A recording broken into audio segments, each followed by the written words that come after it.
Bom dia a todos. Vamos dar início à nossa oficina de restauração de cantaria. A gente vai falar sobre restauração, mas com uma ênfase em conservação, né? Porque as ações de restauração em cantaria algumas vezes envolvem a movimentação, né, das pedras, e eu trabalho bastante com a superfície, com a imagem da pedra, com a aparência da pedra, né, removendo aquilo que não pertence a ela, né, para que ela possa ter uma vida útil, né, alongada. A profissão de restaurador, conservador, restaurador não é regulamentada, então a gente não tem um conselho de classe, né? Quase todos os trabalhos eu tenho que explicar quem eu sou, de onde eu vim, qual é a minha formação, eu tenho que, né, desfilar o meu currículo. Eu não me incomodo com isso, mas eu entendo que isso faz com que só os empreendedores acabam conseguindo, né? Porque você não tem um caminho já aberto, a gente tem que garimpar esse caminho. A gente vai conversar sobre a pedra, não, sem muita ênfase na questão mineralógica, porque não é o foco, né? Eu quero aqui muito sensibilizar vocês sobre o que é a pedra, desmistificar alguns preconceitos, né? E fazer com que a gente olhe de uma forma diferente, mais amorosa e mais respeitosa, tá? Os dizeres populares, né? Vou pôr uma pedra nesse assunto. Água mole em pedra dura, tanto bate até que fura, mas assim, depois de tanto bater é que a rocha, né, é furada.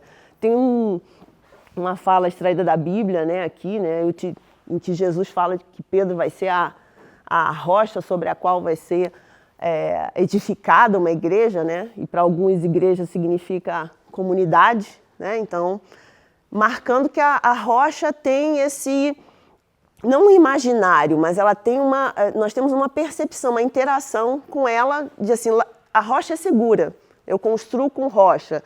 Então, temos esse entendimento, talvez inconsciente, né, da pedra como um elemento de firmeza, um elemento de estruturação.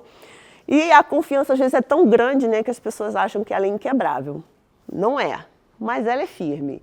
E a nossa relação, né, é ancestral com as rochas, né? Uma moradia segura, né, dos homens primitivos eram as cavernas, né?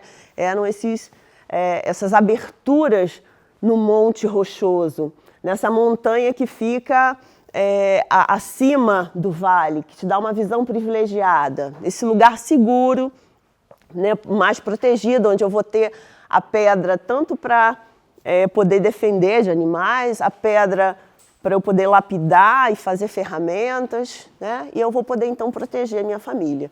Até coloquei essa outra figura aqui, em que mostra uma construção, né, não de rocha, só para lembrar que, assim, o ser humano sempre foi bastante sagaz, né? A gente evoluiu bastante e construía, claro, com outros materiais, né? Mas a rocha sempre foi aquele material que durava, né? Imagina, entendamos, né? Por que a gente não tem uma construção indígena, tupinambá, né? Numa área de preservação? Porque essa construção tupinambá, essa construção tupi, ela se deteriorou com o tempo, né? Ela era feita com material, não um material menos valioso, porque a madeira é bastante valiosa, mas não era um material tão durável quanto a rocha, né? Então a rocha, ela tem essa... nós entendemos, né, nós hominídeos, né, entendemos que a rocha atravessava o tempo, né? E depositamos nela confiança. Os historiadores falam que no período paleolítico, né, que é a idade da pedra lascada, foi quando justamente o ser humano iniciou a sua produção artística, o desenvolvimento da vestimenta. Então, mais uma vez, eu entendo que é nesse contexto de segurança, dada pela rocha, que a gente pôde, então, avançar um pouco mais aí no desenvolvimento dos nossos grupamentos, das famílias, né? E a gente tem, eu trouxe essa imagem, que é uma imagem da Ásia, eu não sei dizer exatamente de que país, mas que é muito interessante, que são afloramentos calcários. Então, é uma pedra não vou dizer que é uma pedra macia, mas ela é razoavelmente fácil de esculpir, em que você tem casas e casas, câmaras e câmaras dentro da montanha, né? E com esse panorama, né, algumas civilizações antigas, né, prosperaram dentro desse contexto da proteção da montanha e da rocha. Então, assim, das construções históricas feitas de pedra, a gente tem uma bastante emblemática, bastante mundialmente conhecida, que é Stonehenge, né? Existe ainda uma polêmica sobre o que era e a datação. Alguns falam de 3.000 anos, outros falam que eram os alienígenas há 20.000 anos atrás, enfim. Mas é um dos monumentos mais visitados, né, da Inglaterra. Ele se situa a mais de 137 quilômetros de Londres, né? E aí tem uma datação, né, que foi retirada, 3.000 a.C., mas existem pessoas que falam de mais tempo, né, de muito tempo atrás. Mas, assim, são rochas enormes. A gente não sabe se... historiadores, né, não sabem se havia um telhado, talvez de madeira, né, como algumas construções na Europa, que as paredes são de pedra, mas o telhado mais leve era de madeira, né? A gente não sabe se isso se perdeu. Mas, assim, se os móveis se perderam, se os enfeites se perderam, se o telhado se perdeu, a pedra está ali, né? Desgastada, erodida, envelhecida. Mas ressalto aqui essa durabilidade, essa confiabilidade que a rocha tem, e que é um desafio para o conservador restaurador, para nós agora, né? Não estou sozinha nessa, de manter essa longevidade desse material. Então, eu trouxe aqui alguns exemplos assim, de montanhas com cavernas, porque eu quero muito que fique assim na mente de vocês possam olhar realmente as paisagens procurando a rocha. Eu acho que cada um, né, quando observa uma paisagem, realmente capta aquilo que mais lhe sensibiliza, né? Tem uns que percebem mais o colorido dos pássaros, outros a forma das árvores. Tem até uma fala, acho que é atribuída a Tolstói, que ele fala: quem olhe para uma floresta só veja lenha para a sua fogueira, né? Tenho certeza que vocês veem muito mais do que lenha, mas agora eu quero que vocês também possam olhar esses minerais, esses afloramentos rochosos, essas raízes de árvores que estão engastadas em afloramentos rochosos, e também a variedade de formas e de cores, né, como essas que existem em cavernas. Essa aqui é a Caverna do Diabo, segundo as fontes em São Paulo. Esse aqui é um complexo de cavernas em Gohan, é um patrimônio da Unesco. Ela fala que tem 40.000 anos, então tem todo um estudo sobre o habitat de neandertais. Isso é uma outra coisa interessante, né? Nessas cavernas, né, nesses nossos primeiros habitats, então foram deixadas muitas evidências, né, da ocupação dos seres humanos, né? Então é uma fonte de conhecimento arqueológico.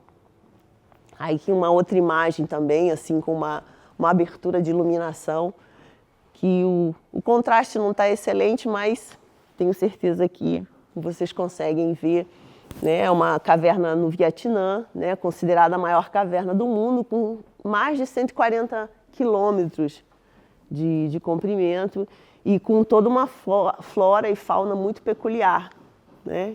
Muitas espécies só foram identificadas dentro desse ambiente em particular.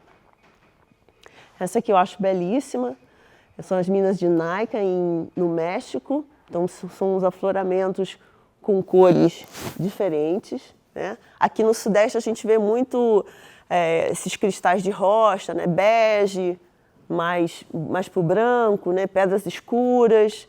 A gente tem os mármores, né, das cozinhas e dos banheiros, né? Mas é muito interessante ver esses afloramentos naturais. Essa também é uma imagem que a gente não tem, né, no Brasil, obviamente, que é uma caverna de gelo, e com toda uma conformação, com rochas bastante duras, escuras, que a gente vai ver mais adiante, que são rochas vulcânicas. Aqui achei fantástico, né? Parece colorido, particularmente colorido, não é, como se chama? Inteligência artificial, fugiu a palavra. Não é uma aquarela, não é um trabalho de Photoshop, realmente são cores que existem nessa caverna Antelope, né? Antelope Canyon, dos Estados Unidos. Tá? Então, isso tudo é para a gente poder entender esse instantâneo dessa caverna no gelo, essa caverna num lugar mais árido e essa nossa realidade, que apesar de ser uma caverna da Tailândia, a gente tem muito essa imagem desses afloramentos rochosos em meio à floresta, né? E aí existe todo esse diálogo, né, de microbiologia, né, interferindo na rocha, a rocha, né, servindo de fonte muitas das vezes, né, sendo rios sendo originados nessas conformações rochosas, e essa floresta mantendo protegendo a rocha, mas também deteriorando, né? Porque se eu tenho micro-organismos, se eu tenho dejetos de animais, eu tenho aí toda uma interação química que também desgasta essa pedra. Bom, paisagens e patrimônio, né? Então, né, depois desse momento que a gente está nessa caverna protegida, obviamente a gente, nós criativos, homenzinhos e mulheres, começamos a trabalhar a rocha, né? Cortar, lapidar. Então, esse trabalho do canteiro, né? De conformar a pedra dessa que está dentro dessa montanha, dentro dessa pedreira, e fazer uma construção diferente, né? Com outras formas. E, então, nós temos aí como patrimônio da humanidade as pirâmides, e aqui é muito interessante que a gente vê os blocos, a sucessão de blocos de pedra calcária, por sinal, e aqui a gente vê outros tipos de textura, né, trabalhadas de outras formas, como a forma circular daqueles pilares. Então, eu coloquei da caverna à edificação, né? Então, a nossa relação com a pedra permanece, né? E depois vocês vão ver que até hoje a gente depende da pedra para viver, hein? Mesmo com tijolos e concretos. A pedra está ali, junto conosco. Então, temos os exemplos das pirâmides. Temos também mastabas, né, no México, aqui na América do Sul. Temos exemplos de pirâmides com outros formatos e outros tipos de pedra, claro, correspondente à geologia do lugar. Mas aqui mostrando essa capacidade construtiva da pedra, né? Então, na imagem anterior, você tem um bloco de pedra que é retirado da montanha e é empilhado com uma forma particular. E aqui, além disso, você tem a escultura no próprio bloco de pedra, né? Então, assim, é todo um conjunto de Abu Simbel que as pedras elas não foram... A própria montanha foi esculpida, né? Então, e isso, milhares de anos, permanece, né? Firmeza, durabilidade, confiabilidade é o grande mote da nossa relação com a pedra. Aqui também uma outra imagem, só para mostrar para vocês o empilhamento dos blocos, né? E a gente tem aqui a parede de blocos empilhados, a escultura e as pirâmides dentro de uma mesma imagem. Então, outro exemplo clássico que está em todos os livros de história, né? A gente estuda bastante a história da Europa, né? É o Partenon, né? A Acrópole na Grécia, né? Mármores que permanecem, né? na história da humanidade há muitos anos. Eu trouxe essa foto aqui para mostrar para vocês algumas intervenções, vocês veem? Né? Se vocês numa outra oportunidade, foram estudar sobre teoria da restauração, é muito significativo, né, essas intervenções anteriores na Acrópole, porque algumas decisões de intervenções futuras, elas foram feitas a partir de erros cometidos em intervenções sobre rochas, né? Então, a Carta de Veneza ela veio depois, se não me engano, a Carta de Veneza veio depois de uma intervenção com concreto para preencher lacunas de rocha na Acrópole.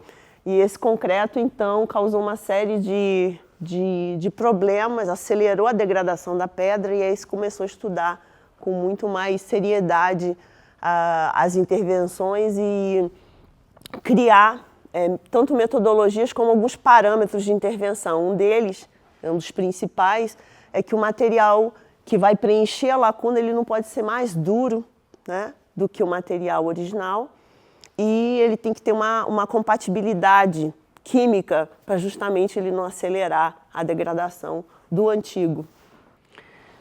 E aos poucos, então, nessa sequência, qual é o ponto que eu quero destacar? O modo de trabalho, de uso da pedra foi mudando. A gente tem Stonehenge, blocos enormes de pedra, extremamente pesada, pesando toneladas. A gente tem o calcário também, das pirâmides, blocos bastante grandes, que até hoje se discute mais uma vez se o pessoal sabia da antimatéria ou não para empilhar, ou se foi trabalho escravo. Vocês já ouviram, né? Essas teorias. Se eram os gigantes que, que construíram, outros planetas, enfim. Então, a gente tem um volume, um tamanho, né? Caverna, Stonehenge, a gente temos aqui a Acrópole com blocos maiores, e a gente tem aqui uma sensível diminuição nesse tamanho, né, de bloco de pedra, e um outro elemento que entra aqui como coadjuvante, que é a argamassa, né, inventada lá pelos etruscos, né, a Roma se apropriou,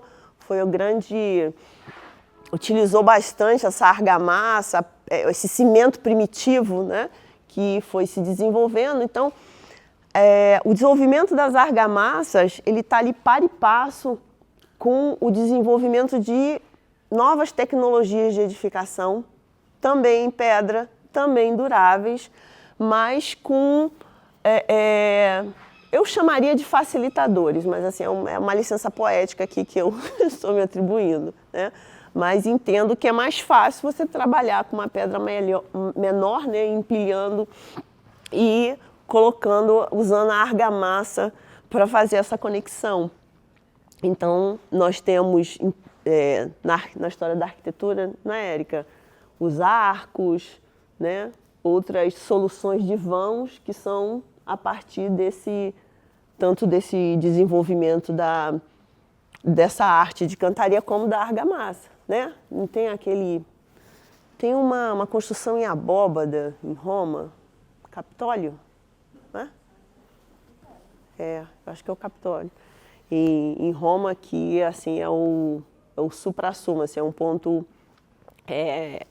não é um clímax, não é essa palavra, mas é um expoente assim, da construção com essa argamassa primitiva, né, que a gente não pode chamar de cimento, né, mas é uma argamassa estruturada de característica hidráulica, né, com bastante dureza. Temos também esses cenários, né, esse tipo de construção em que a gente está desdobrando o trabalho em pedra, blocos menores, a argamassa fazendo essas ligações, e também o trabalho da escultura. Eu acabei não enveredando muito por isso, porque aí você tem toda uma gama, né? Vou mostrar aqui o Davi de Michelangelo e outras esculturas em mármore, mas assim, a gente sabe que a pedra é amplamente esculpida na história da arte, né? Só que essa imagem, esse tipo de construção, ela nunca foi típica do nosso território, né? Então, os povos originários aqui não trabalhavam dessa forma. Aqui no Brasil, né? Porque a gente tem ali do ladinho, né, no Peru, México, já populações autóctones que trabalhavam com a pedra. Então, essa tecnologia, esse modo de fazer, foi importado, né? Chegou até nós aqui com as caravelas. E como no nosso Brasil colônia, esse é o Paço Imperial do Rio de Janeiro, foi construído com pedras conformadas e trazidas da Europa. Então, tudo vinha de navio e eram construídas. É só esse tipo de construção que tinha no Brasil colônia? Obviamente que não, né? As primeiras feitorias eram de madeira, né? Eram construções, existiam construções dinâmicas, mais rápidas, que aconteciam com esses materiais disponíveis aqui, né? Mas o que permaneceu com o tempo é a edificação com a pedra, né? Ela que tem a durabilidade para atravessar realmente os séculos. E o Paço Imperial teve vários momentos, né? Foi um marco da independência, que dizem que foi Dom Pedro I, no dia do fico, que utilizou uma de suas varandas, né, para fazer essa aclamação aí ao povo. Então a gente tem, como eu ia dizendo, uliós, a gente tem alguns arenitos e quartzitos aqui, tá? A parte interna, alguns mármores, e nesse calçamento aqui, quartzitos. Quartzitos, quando a gente fala quartzo, a gente está falando de cristal de rocha, e pedra que tem cristal de rocha é uma pedra mais dura, tá? Então aqui eu trouxe, ficou muito nítido, mas assim temos blocos de pedras bastante grandes aqui no calçamento do Paço Imperial, e ele já foi alvo de muitas intervenções, né? Porque quando houve a proclamação da República, ele foi reconfigurado e em 1980 ele ganhou essa forma, porque na época da República construíram mais um andar e quando foram para a restauração em 1980, eles retiraram esse andar, porque entenderam que o marco histórico do Paço Imperial era o Paço Imperial justamente da época do Brasil colônia, então os acréscimos republicanos foram removidos. E essa imagem é uma imagem que é mais familiar, né, para nós, né? Temos embasamentos de pedra, alguns requadros de vãos também em pedra, mas a pedra não está só aí, ela está nessa alvenaria, né? Ela está em pedaços menores, tal como acontece aqui, ó, nesse tipo de construção, em pedaços menores, mas já com a argamassa revestindo, né, essa alvenaria. Aqui mais uma imagem do Centro Histórico de Paraty, essa é a Igreja de Santa Rita, né? Então, assim, Brasil colônia, quando a gente fala em Brasil colônia, a gente pensa nessa casinha, né? Esse aqui também é um outro exemplo bastante interessante, que é o antigo Banco Central, já Brasil republicano, mas ainda a pedra. Então, já com a tecnologia do cimento, a gente já tem um cimento armado aqui, já tem tela de poirier na cúpula, já tem perfil metálico fazendo toda a estruturação, aqueles perfis robustos, né, dessa indústria do início do século XX, mas você tem aqui a presença da pedra. Então, assim, por quê? Né? Tá no imaginário, né? E está na praticidade da durabilidade, né, da permanência do edifício. Então aqui o gneiss, que é uma rocha bastante comum em todo o território brasileiro. Aqui a gente tem mármores rosados, que é um mármore Rosso Verona, toda essa cimalha, o tímpano também. E aqui são mármores, tá? Inclusive com os capitéis dourados, né? Então, vários tipos de pedra, né? Agora, não existe também só a construção, né?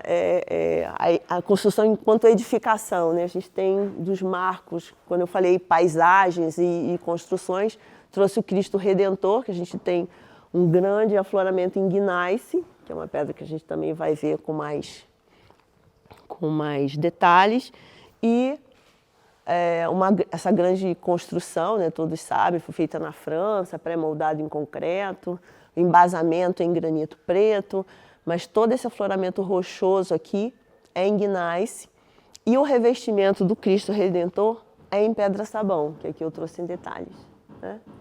Então, tem uma definição aqui interessante, né, do Aires Barroso, que ele fala que as rochas são sistemas químicos em equilíbrio natural, constituídos por minerais nas suas variadas espécies.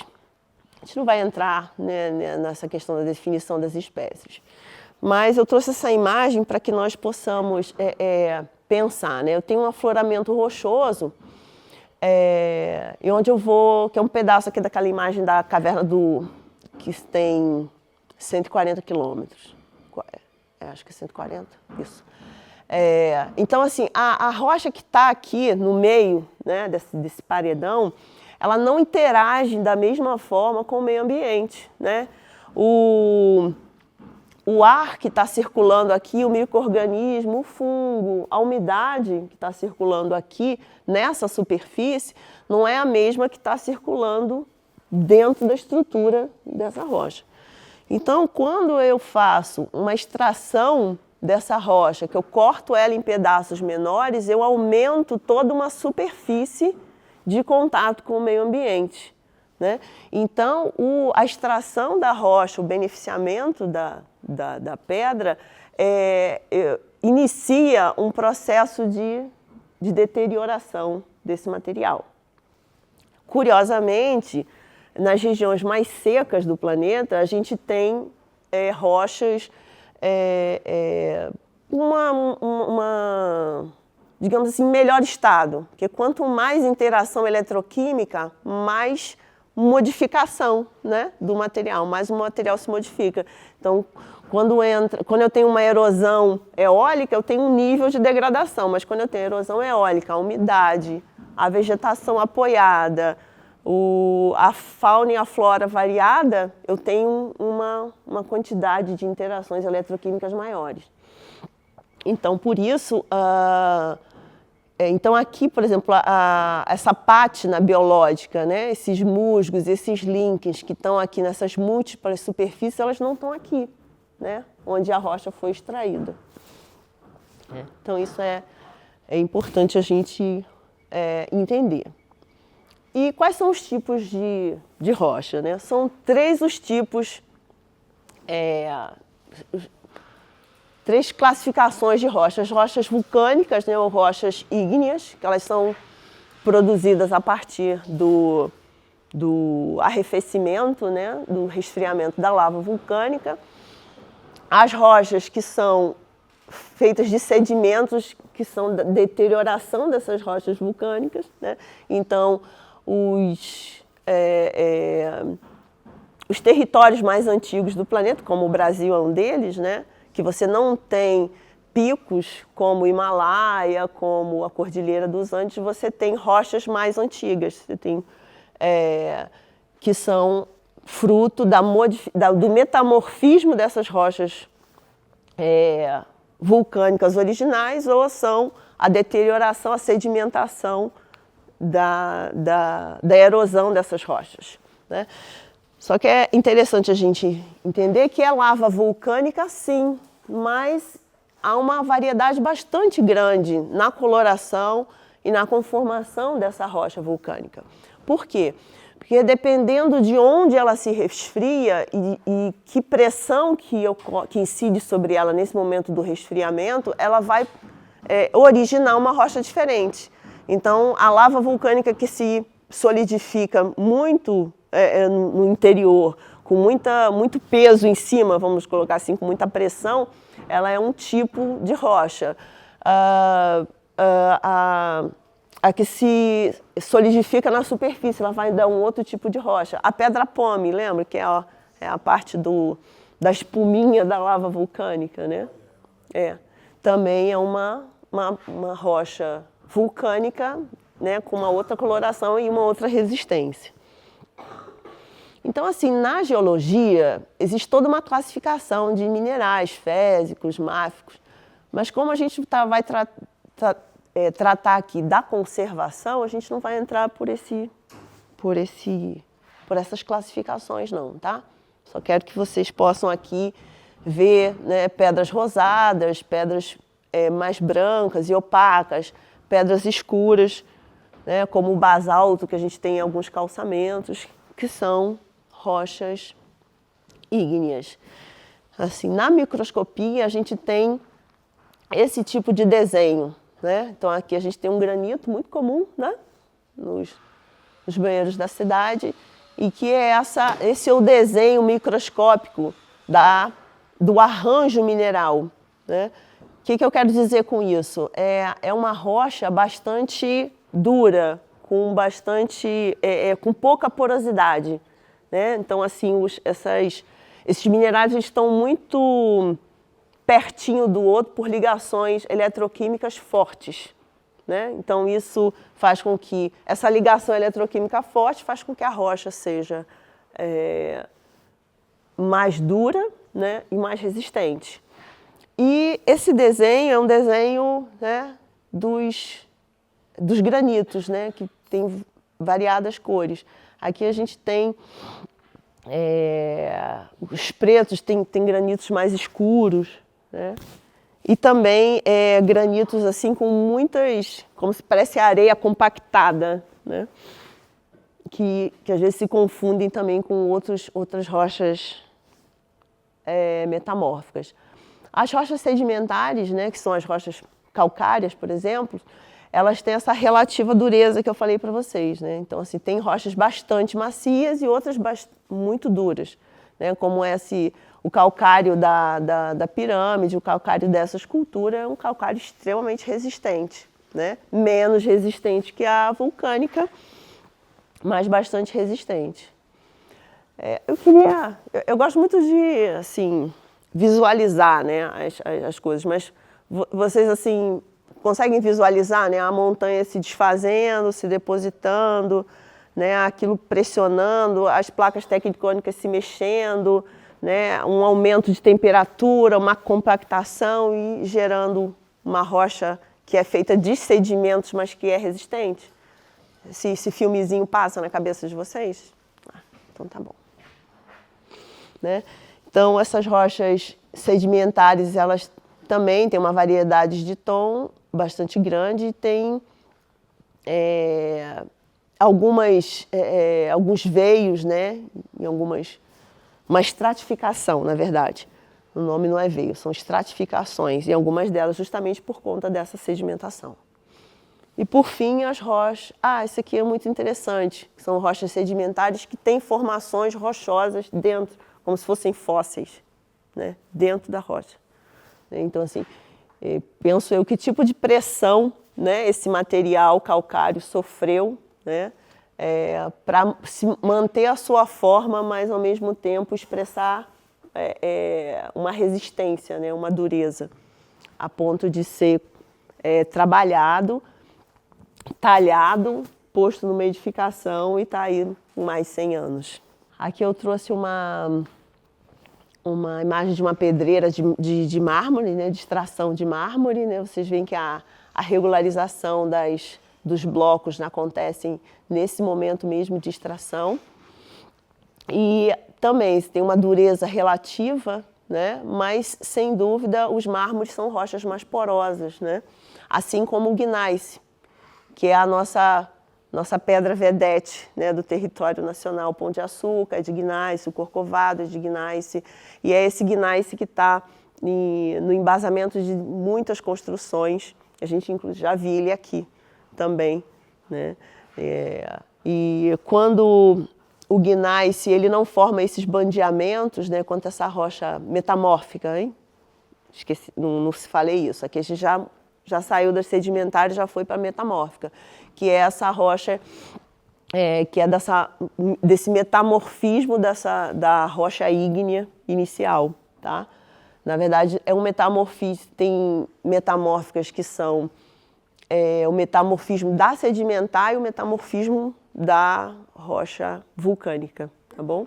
Então, existem, que eu acabei não trazendo, mas que chama de quartzito, que quando não se formam esses bandeamentos, então essa escura aqui é a mica e esse claro aqui são quartzos e feldespatos. Quando eles se misturam em grãozinhos, a gente chama eles de quartzito. Então é a mesma rocha metamorfizada com esses elementos, né, de sílica, feldespato e mica, só que em arranjos diferentes, né?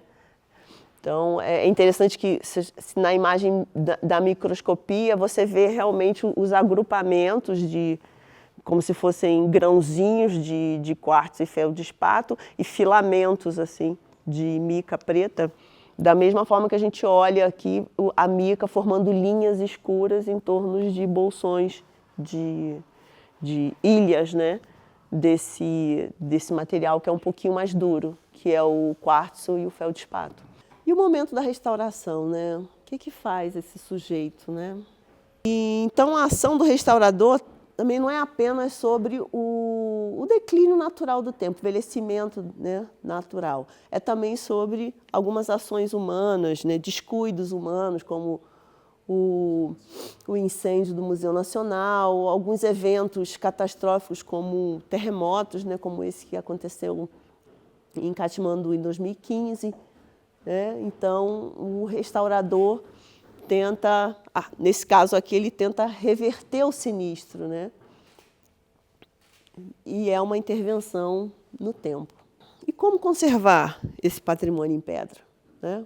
Já dei o spoiler aqui, falando que é de uma forma suave, mas eu destaquei 3 pontos, tá? Que são o foco dessa nossa oficina.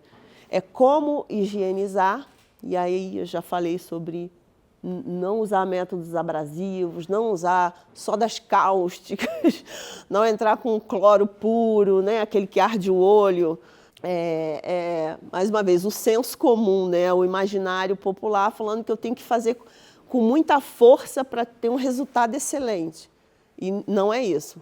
Na verdade, em conservação, de uma forma geral, você tem que agir suavemente para você ter a excelência do resultado. O menos é mais, né, como alguns popularmente falam. Então, um item muito importante é como higienizar, e como vocês veem, eu estou usando um esguiche comum, então assim, não tem quase pressão nenhuma, né, para fazer a escovação desse gneiss. O operador aplica o removedor, ele sensibiliza a tinta e ele passa uma estopa, um pano e espalha resto de tinta com o removedor. Aí ele começa a manchar toda a pedra. Mas é uma questão de metodologia, né? Mas o produto são esses produtos mesmo do comércio. Tem uns produtos de limpeza, um mais comum é o EDTA. EDTA, bicarbonato de sódio, que é o que a gente usa, que é um clarificador, né?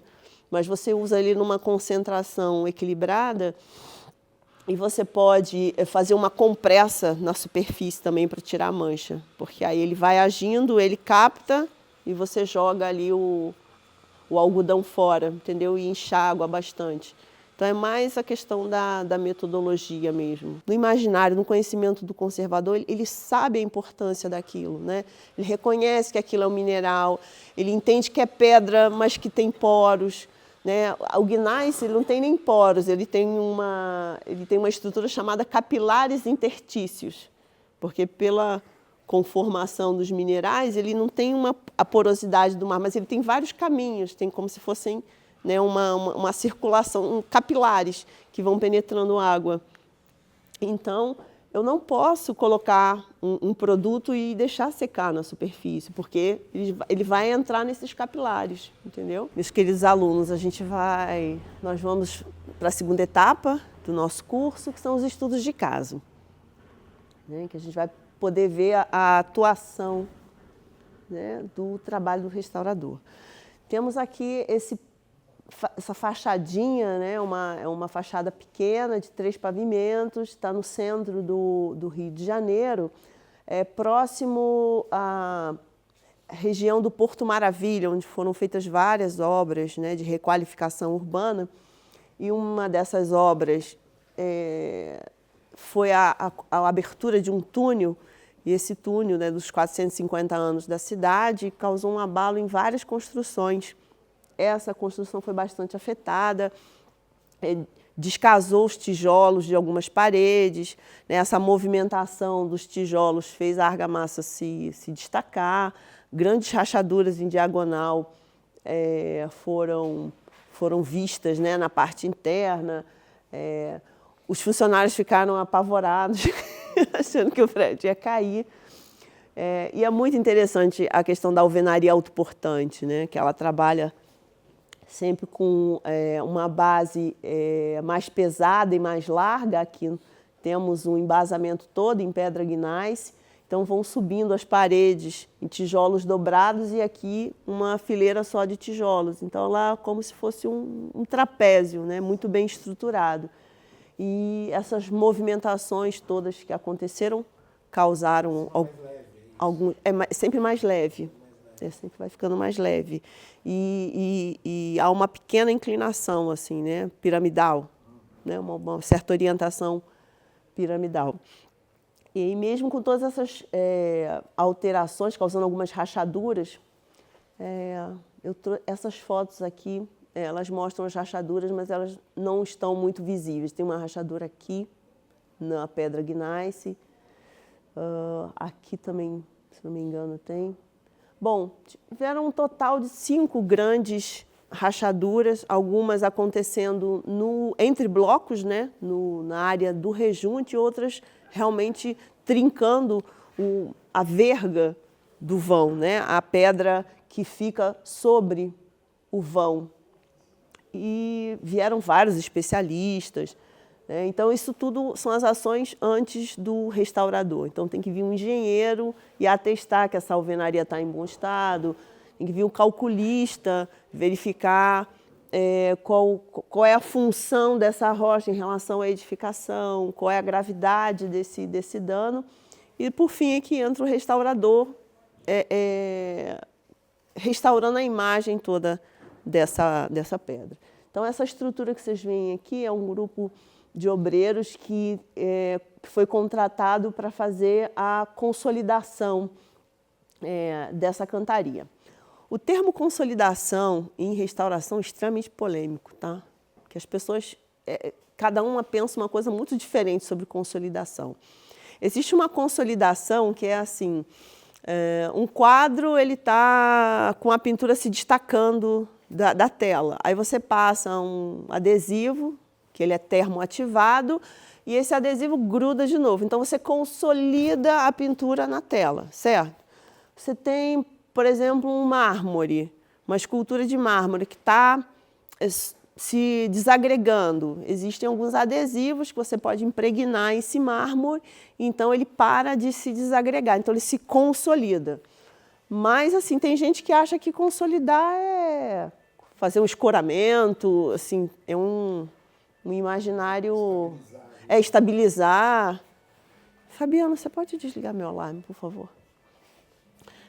Então, assim, nesse contexto aqui, a consolidação realizada por essa equipe foi o grampeamento desse bloco. Então, eu tenho, né, um bloco que estava único, ele rachou, saiu um pouquinho do lugar, essa equipe fez uma perfuração em diagonal, colocou um pino de aço inox, um adesivo estrutural, que é a famosa cica, né?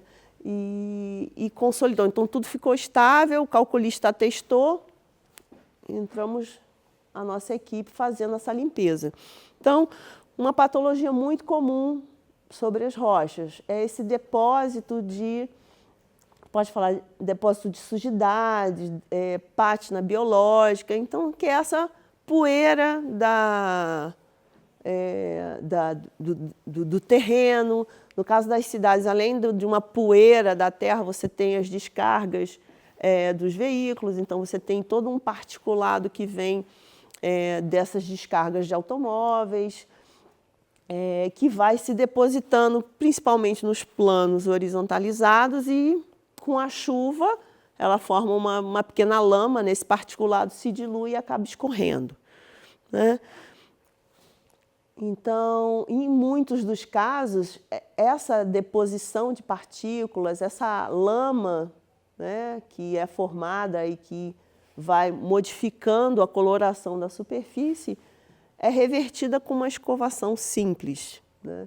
Então, e como o restaurador age nessa higienização, né? Ele sempre age do simples para o complexo. Então, ele começa com uma solução de detergente, 5%, 10%, nada extraordinário. Detergente esse neutro, né?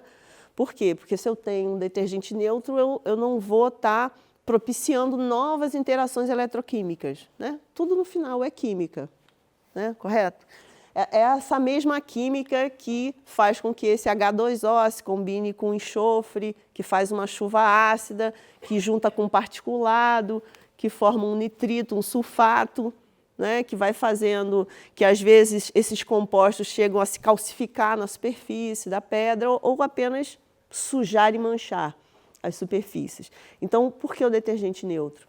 Porque ele vai sensibilizar a água como solvente universal, vai sensibilizar essas substâncias que estão formadas ali, depositadas, sem promover novas reações, né, químicas. E o que não sair nessa primeira lavagem, nessa primeira ação simples, né, de escovação, cerdas macias. E aí eu trouxe algumas escovas que a gente vai poder trabalhar com elas para vocês entenderem que uma escova macia não necessariamente é de nylon. Existem escovas de metal que são macias. Trouxe para vocês conhecerem. Então, quando essa primeira limpeza com uma escovação simples não surtiu todo o efeito desejado, o restaurador volta na mancha e aplica a compressa, por exemplo, que é um chumaço de algodão embebido em uma outra solução. Aí, que solução é essa? Uma solução de pureza absoluta, então nós usamos EDTAs, bicarbonatos de sódio, mas não são produtos comprados na farmácia, não são comprados em empórios, são comprados em laboratórios, né? Em lugares em que você pode garantir um produto sem contaminante. Ah, então eu não posso usar o detergente neutro da IP? Não pode, porque o detergente neutro, né, comercial, ele tem, além de um detergente que sim, pode ter um pH neutro, ele tem um excipiente, ele tem um espessante, ele tem um aditivo para dar mais espuma. Então, se eu tenho mais elementos, eu tenho mais substâncias, eu tenho mais possibilidade de interação química. Então, não quero, a gente não quer isso. Então, eu apliquei aqui um protetivo, um hidrorrepelente, porque ele é uma substância que inibe a absorção da água, mas que permite a saída dela, tá? Justamente para essa cristalização de sais não acontecer no interior e a pedra não ir, de fato, implodindo, né? Eu gostaria que vocês também passassem a observar, é muito comum, se você tem placas de granito como revestimento, muito no embasamento, começam a aparecer umas manchinhas brancas, assim, arredondadas, que é esses sais se cristalizando e implodindo com a selagem da placa de mármore. Aqui a gente tem a cantaria em pedra mármore do Ministério da Economia, também no centro do Rio. Então, essas colunas têm 12 metros, são caneladas, muito bonito. Aqui é uma avenida 1º de Março, não, aqui o nome dela é Antônio Carlos, Ela desemboca na Candelária. Então, tem vários ministérios aqui nessa avenida, tem o Ministério do Trabalho, tem o da Economia, tem que é o antigo Ministério da Fazenda, né? Então, os mármores, eles, pela característica dele de calcária, né? Quando ele recebe essas sujidades todas do ambiente, mais a chuva ácida, ele costuma fazer manchas escuras, que é muito comumente chamado crosta negra. Então, assim, há toda uma circulação de água que vem aqui do patamar superior, penetra no mármore e saem aqui, às vezes, até umas estalactites, e a umidade, como fica retida aqui, mais tempo, favorece essa formação de crosta negra. Então, foi feita dessa forma, a aplicação daquelas compressas de algodão que eu mostrei para vocês nos outros slides. Está aqui. Então, esse aqui é uma escadaria na parte interna da Escola de Música da UFRJ. Então, também numa equipe mista, eu fui chamada para treinar os contratados, né? Eram auxiliares, eles estavam fixando algumas pedras, estavam limpando o parapeito, não aparece aqui, que era um parapeito de metal, e tinha algumas rachaduras nesse mármore, e eles disseram que eles não tinham verba para contratar o restaurador, queriam me contratar para treinar. Aí eu falei assim, eu treino, eu falei assim, eu ensino, eu só não sei se você vai aprender. Assim, não é prepotência da minha parte, é porque assim, o trabalho com cor, um cinza opaco e um cinza translúcido, ele faz uma diferença enorme no mármore. Mas a pessoa que não tem familiaridade com cor, ele infelizmente não sabe ver, né? E os rapazes tentaram, mas assim, eles não conseguiram chegar na cor, né? Eu falei assim, mas assim, infelizmente eu sabia disso, porque é uma coisa que assim, a gente leva anos, né? A gente faz lá aquelas exercícios de escala cromática lá, fica misturando guaxizinho, né? Para os olhos ficarem treinados com o espectro de cor, né? Com azul para o branco, azul para o preto. Enfim, então, em algumas horas você não é capaz de passar, mesmo que você passe as ferramentas, os materiais, você não é capaz de passar a capacidade de enxergar, né? Então, uma coisa muito importante quando a gente está falando de pedras de revestimento é uma limpeza, né? Porque depois de fazer essa obturação, é necessário nivelar a resina que foi aplicada. E quando você lixa a intervenção, você lixa o entorno. Então, se eu fiz a minha obturação baseada aqui na pedra mais suja, quando eu lixar todo o sistema, né, eu vou ter a minha linha de obturação vai ficar mais escura que o entorno, né? Aqui até eu estou usando uma palheta, né? Mas a gente pode usar um azulejo, né, branco para poder perceber melhor, né, as cores da massa, e uma fita crepe larga, que depois do bombril é a coisa mais útil do mundo, né? Fita crepe serve para tudo. Mas ela é boa para fazer uma contenção da resina enquanto ela está secando.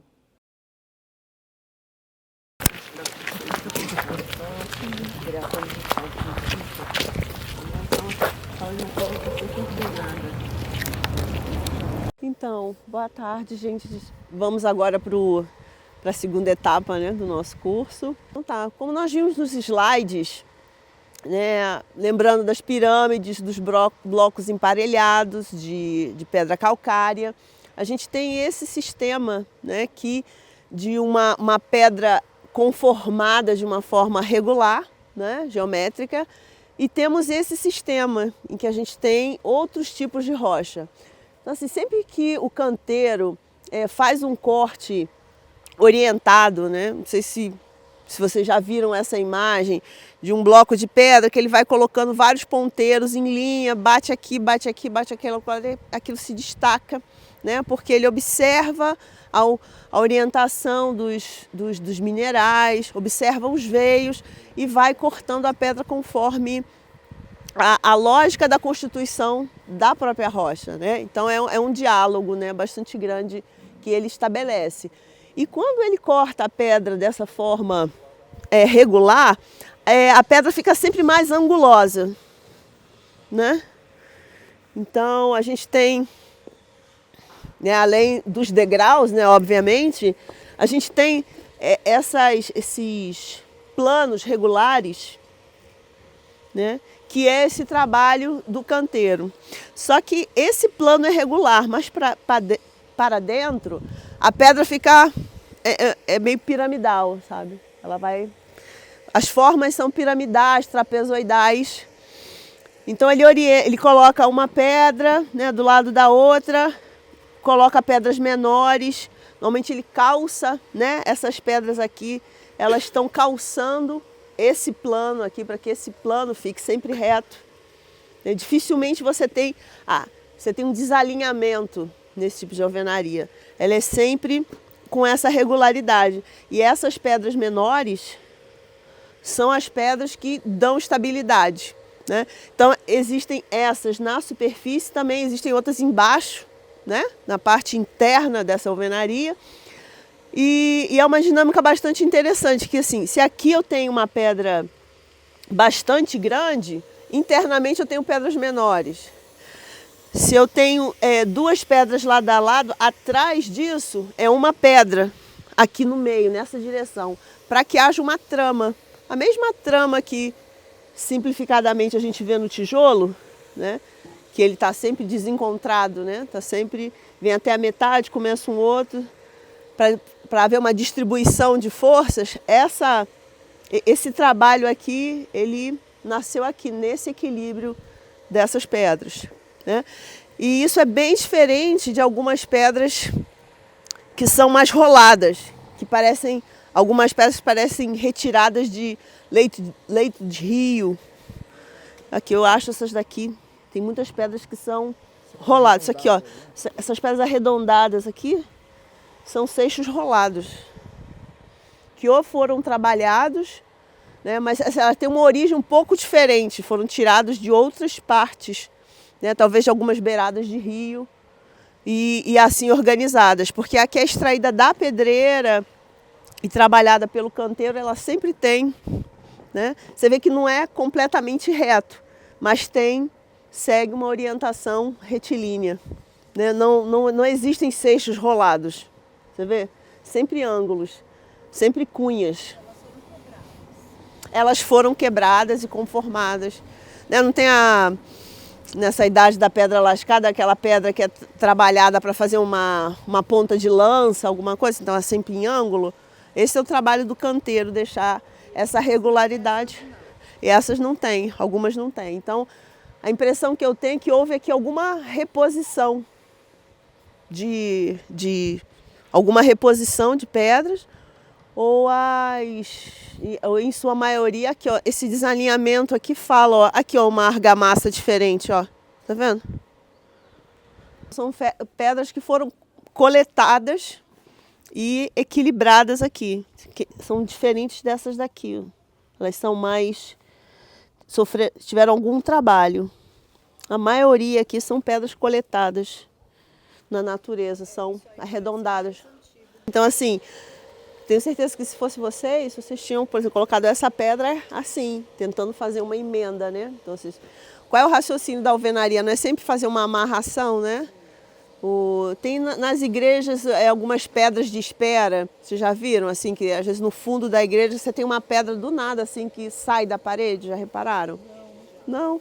Observe, às vezes tem assim no fundo, na lateral da igreja, uma pedra que é uma pedra de espera, porque é uma possibilidade de ampliação da igreja. Então, porque aquela pedra de espera ela vai amarrar com uma nova... Porque se eu colocar duas estruturas lado a lado, acontece essa rachadura aqui. Né? Porque elas não estão formando um corpo único, elas não estão amarradas. E essa amarração é feita desse cruzamento de peças, né?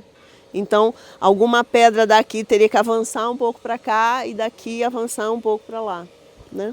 Para que houvesse, para haver um casamento mais perfeito, né? E durável. Então, essa pátina biológica, né, que a gente pode dizer, ou seja, esse material orgânico que está sendo depositado aqui, né, ele está encontrando aqui um meio propício, né? Tem umidade, né, seja ela relativa do ar ou por capilaridade, né, uma umidade ascendente. A gente está aqui, né, num ambiente de floresta, então existe uma pressão, né, de fauna e flora. Num centro de cidade, né, a umidade mais o ambiente, a coloração seria diferente, né? Seriam outros a microbiologia aqui apoiada. Então, assim, como eu disse para vocês, quando a gente tira a pedra, né, dessa pedreira e fragmenta e fraciona, a gente está criando novas superfícies de interação com o meio. Então, que essa pátina é muito natural. No entanto, essa primeira camada de micro-organismos, essa primeira pátina biológica, ela vai dando margem ao surgimento de outros micro-organismos e esse sistema vai se tornando mais complexo, mais rico em termos de vida. Mas essa vida complexa, ela é, digamos, prejudicial à conservação dos minerais, né, dessas rochas. Então é interessante uma limpeza sazonal, né? Talvez numa observação também maior aqui, a gente percebe, uma observação geral, né, uma presença maior de cimento.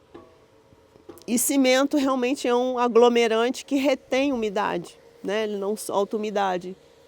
Então ele provavelmente está favorecendo a instalação dessa pátina biológica, porque a água que está aqui circulando por capilaridade, ela não está encontrando a saída tão fácil.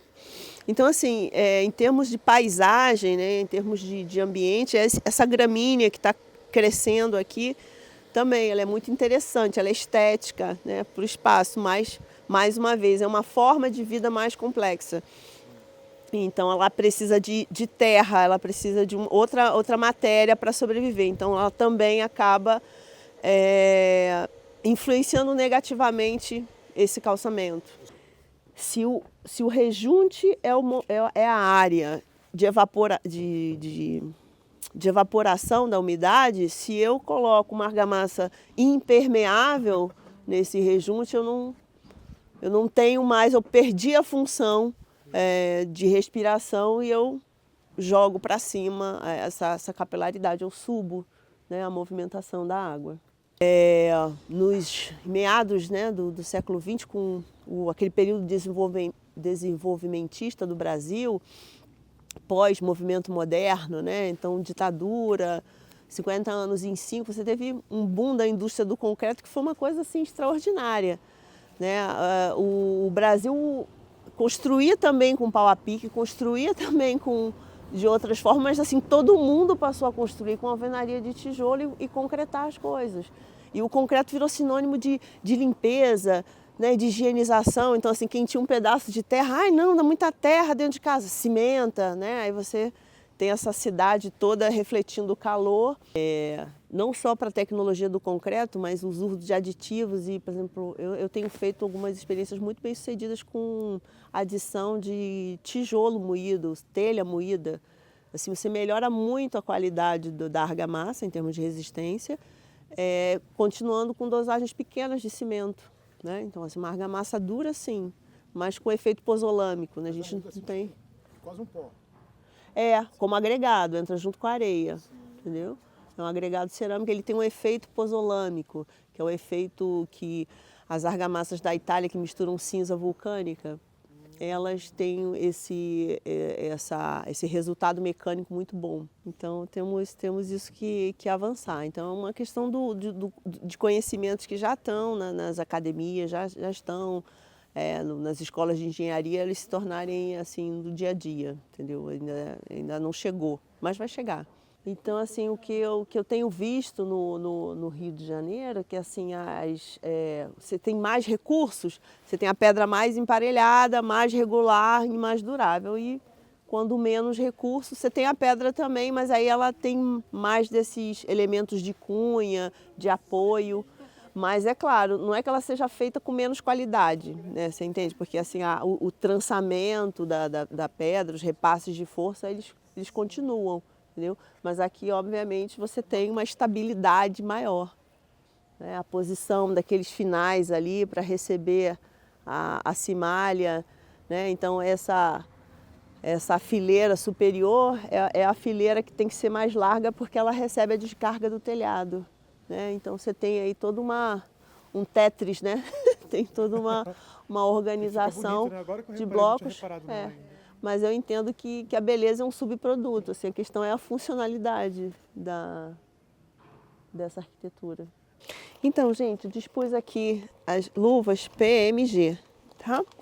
Aí vocês veem qual o tamanho mais mais adequado. Esse aqui é um kit que vende em loja de mecânico. É um kit que vende em loja de mecânico, que ela tem uma escova com um tamanho semelhante a uma escova de dente, né? Uma escova pequena. E ela é vendida assim, né? Com essas cerdas pretas, prateadas e douradas. Então é latão, nylon e também é aço. Né? Então eu tenho três resistências diferentes. Essa aqui é a mais durinha de todas, que é de aço. Essa aqui é bem macia e essa aqui é uma média maciez. Então eu vou mostrar para vocês que se nós fizermos movimentos diferenciados na vertical, horizontal, movimentos circulares de um lado para o outro, a gente realmente consegue que as cerdas entrem nas pequenas reentrâncias, nas descontinuidades das superfícies e removam essas sujeiras e a vegetação apoiada. Então a minha proposta de hoje, estamos sem balde, a gente não vai poder enxaguar, mas é fazer uma escovação. Vocês escolham, né, por exemplo, uma área como essa e vão testar aqui, num trecho, né, de vegetação. Vocês vão testar a eficácia da escovação com a escova de nylon. Então, ó, se grudar, vocês podem bater. Eu quero que vocês façam isso, ó. Escovem em várias direções, tá?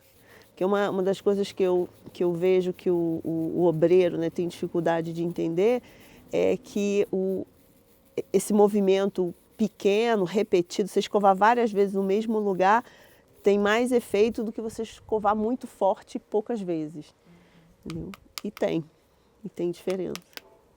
Então, assim, às vezes essa pátina biológica, ela descaracteriza um pouco a pedra, então você não sabe se ela é marrom, porque, de fato, os minerais, né, predominam uma cor marrom, ou se ela está marrom porque ela está com o resto de terra.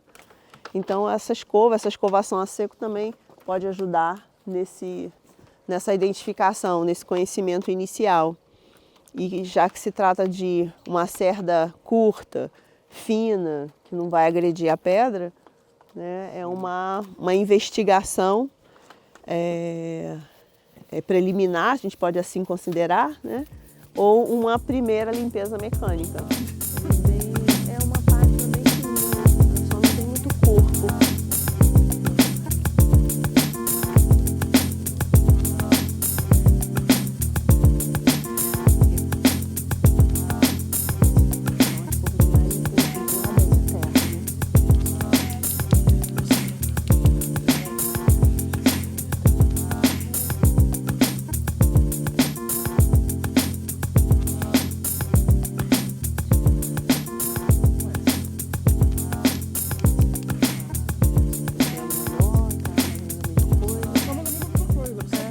Então, assim, o que a gente fez até então foi uma limpeza mecânica, né? Com as escovas retirando quantidades diferentes, né, desse material depositado, que já é uma terra, né? Tanto que tinha musgo, né? Você vê que embaixo dessa vegetação tem realmente uma terra que está presa pela textura da rocha.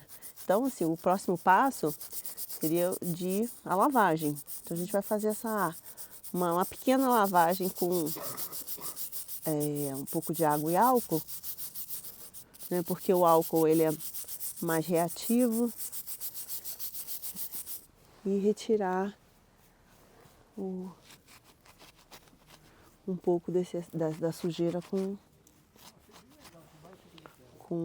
a estopa, tá? Para a gente conseguir enxergar melhor esses minerais. Você já tinha mostrado os filamentos de mica, né, que estavam aparecendo aqui. Então, só essa escovação só para você entender o quanto a escova associada ao líquido, né, ele leva a limpeza a um outro patamar. Tem bastante textura, né, toda granulada essa pedra.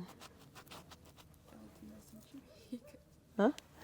E tem bastante mica. Aí você vai ver que com a água também corre um pouco diferente a escova, né? Mas sem dúvida a gente já consegue enxergar de outra maneira.